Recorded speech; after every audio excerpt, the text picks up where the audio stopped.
Vous écoutez Europe 1, il est 9h30. Le journal des médias avec Thomas Joubert. Bonjour Thomas. Bonjour, à la une ce matin, France 2 veut donner du temps à Sophia Aram. Des sanctions pour les policiers vus dans Automoto. Et le magazine Elle se conjugue maintenant au masculin. Et on commence donc avec la direction de France 2 qui parle pour la première fois des difficultés de son accès. C'était hier soir sur Europe 1. Le directeur de la communication de France Télé, Frédéric Oliven, était invité à vos côtés, Jean-Marc, dans Europe Soir avec Nicolas Poincaré. Il a notamment annoncé que France 2 comptait laisser du temps à Sophia Aram. Écoutez.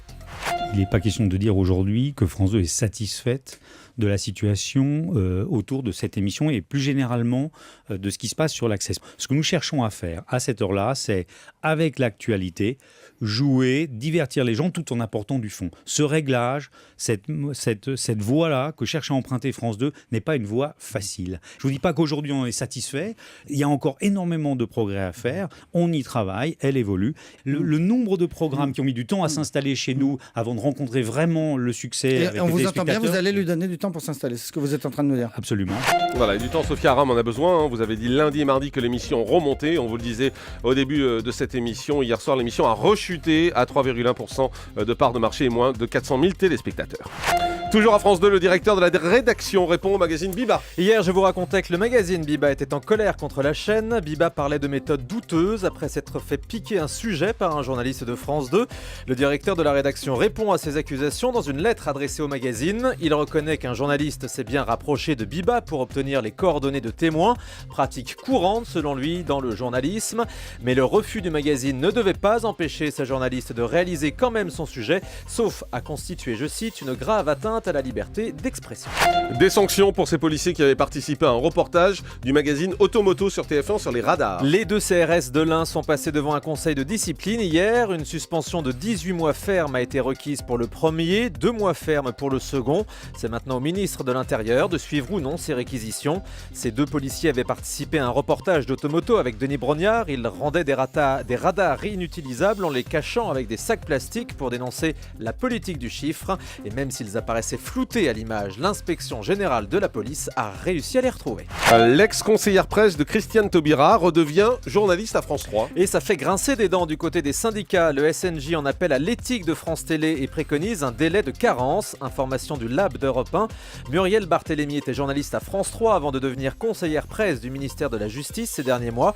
Elle a décidé de revenir au journalisme à France 3 en tant que rédactrice en chef adjointe de l'information régionale. Le syndicat national des journalistes dénonce un conflit d'intérêts. Et puis le magazine Elle a un petit frère dans les kiosques. Oui, bien un petit frère, pas une petite sœur, puisque ça s'appelle Elle Man. C'est un nouveau magazine pour nous, les hommes. Un bimestriel 100% masculin, sans abdos, ni filles à poil. Écoutez Édouard Dutour, le rédacteur en chef de Elle Man. Moi je trouve ça sympathique les abdos et les filles à poil, mais la question est de dire que voilà on est passé à autre chose et se dire que les garçons avaient dépassé cette question de la masculinité. Il y a de la politique, il y a des enquêtes, il y a de la culture, il y a du style, et il y a une mode surtout que je trouve vraiment cool, quoi. Voilà, une mode qui n'est pas prétentieuse. Il y a 20% d'hommes qui lisent le Elle et on a tous lu Elle au-dessus de l'épaule d'une sœur, d'une petite amie, d'une mère et je trouvais ça très rigolo de voir une fille qui pique le Hellman de son père, de son mec, de son frère. Voilà, ça s'appelle Hellman et c'est en kiosque à partir d'aujourd'hui. Cyril Hanouna a écrit un film sur la télé. L'animateur de Touche pas mon poste va toucher au cinéma après avoir tenu un petit rôle dans La Vérité si je mens 3. Cette fois, il se lance dans l'écriture d'un film sur la télé. Il promet un beau casting et un tournage pour l'été prochain. Des révélations à retrouver demain sur RFM dans la nouvelle émission de Vincent Cerruti de 19h à 20h. Le talk show d'Arthur revient fin octobre sur TF1. Ce soir avec Arthur sera de retour le vendredi 25 octobre à 23h20. Le premier numéro avait eu lieu au mois de mai.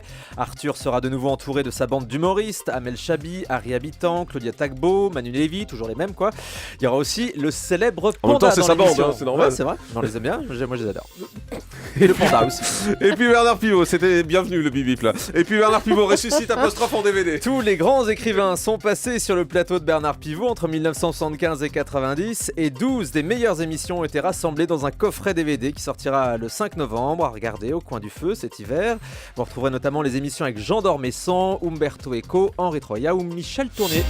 Et on termine avec le chiffre du jour. 100, c'est aujourd'hui le 100e numéro du quotidien L'Opinion, lancé par Nicolas Bétou il y a 4 mois. Le journal à la ligne éditoriale très libérale revendique 35 000 exemplaires diffusés chaque jour en comptant les abonnements. C'est au-delà des objectifs selon la direction. Pour ce numéro 100, L'Opinion a décidé de mettre à l'honneur aujourd'hui 100 personnalités françaises qui feront l'opinion de demain. Malheureusement, Julie, je ne vous ai pas trouvé dedans. Parce que Julie, c'est l'opinion d'aujourd'hui. C'est toute la différence. Et pas d'hier. Et pas d'hier. Allez, merci écoutez. beaucoup Thomas Joubert.